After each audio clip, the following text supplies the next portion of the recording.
Understanding different forms of internal conflict.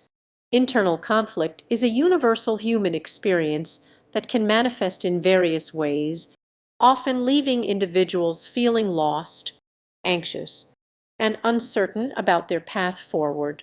These feelings can be overwhelming, and it's common for people to struggle to understand their emotions and navigate their internal landscape. Think of it like being lost in a dense forest. You may know you need to find a way out, but the density of the trees and underbrush makes it difficult to get your bearings, and you may not be sure which direction to go. Similarly, when we're experiencing internal conflict, it can feel like we're stuck in a state of limbo, unsure of how to access our inner wisdom or find a clear path forward. To better understand our internal struggles, let's explore three common forms of internal conflict that contribute to these feelings of uncertainty and disorientation.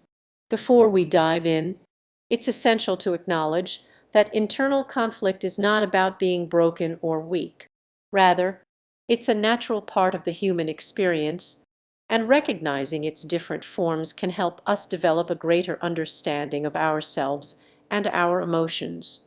With that said, let's turn our attention to the first form of internal conflict, self-diagnosis. Self-diagnosis occurs when we try to make sense of our emotions and experiences through mental labels and explanations. This can sometimes lead to self-identification as being a certain person, e.g., I'm anxious, or having a specific personality trait, e.g., I'm a perfectionist. While self-diagnosis can provide temporary relief and a sense of control, it can also be limiting.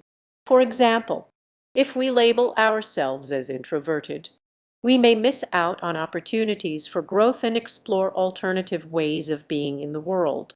Similarly, if we diagnose ourselves with anxiety, we may become stuck in a perpetual cycle of thinking and feeling anxious, rather than exploring the underlying causes and trying to develop coping strategies. Many of us experience self-diagnosis as a kind of narrative, a story we tell ourselves about who we are and what's going on with us.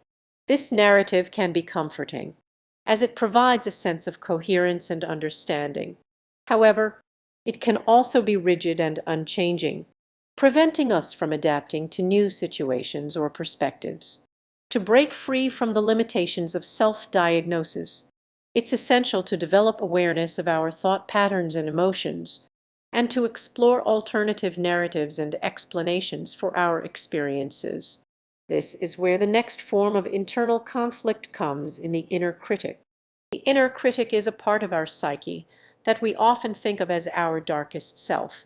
It's a voice that tells us we are not good enough, smart enough, or capable enough, and it can be merciless in its critiques.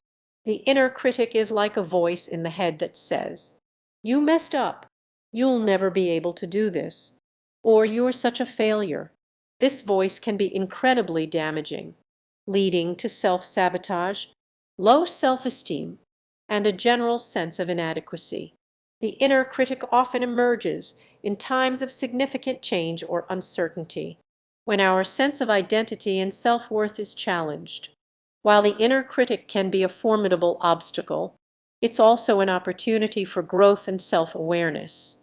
By recognizing and working with our inner critic, we can develop more compassion and understanding for ourselves, and learn to reframe our negative self-talk into more constructive and supportive narratives. This requires developing a sense of self-acceptance and self-compassion, and learning to differentiate our self-worth from our mistakes and failures. Finally, unresolved trauma is another common form of internal conflict that many people experience. Trauma can take many forms, from childhood abuse or neglect to more recent experiences such as bullying or a natural disaster. When we experience trauma, our nervous system is overwhelmed, and our ability to process and integrate the experience is disrupted. As a result, our brain and body may store the traumatic experience, making it inaccessible to conscious awareness, but continuing to influence our behavior, emotions, and relationships in subtle and sometimes devastating ways. Unresolved trauma can manifest as anxiety, depression, or a range of other mental health conditions. It can also contribute to physical symptoms such as chronic pain or gastrointestinal issues.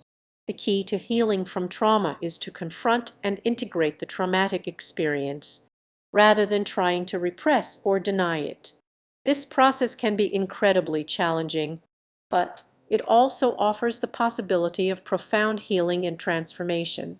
By acknowledging and working with unresolved trauma, we can develop greater self-awareness, release patterns of fear and tension, and cultivate a deeper sense of connection and resilience in our lives.